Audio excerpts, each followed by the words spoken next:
กินมะกอเด้อ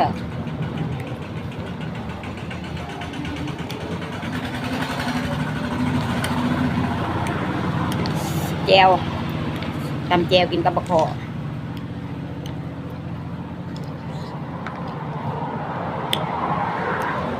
กินสมมะกอกินสมมะกอแซ่บแซ่บแซ่บแซ่บ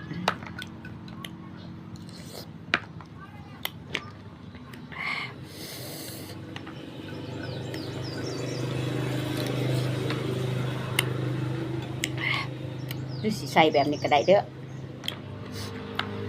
ใส่แบบนี้ก็ได้เด้อแล้วเราจังเอาบัวมาสดสวงวะด้วย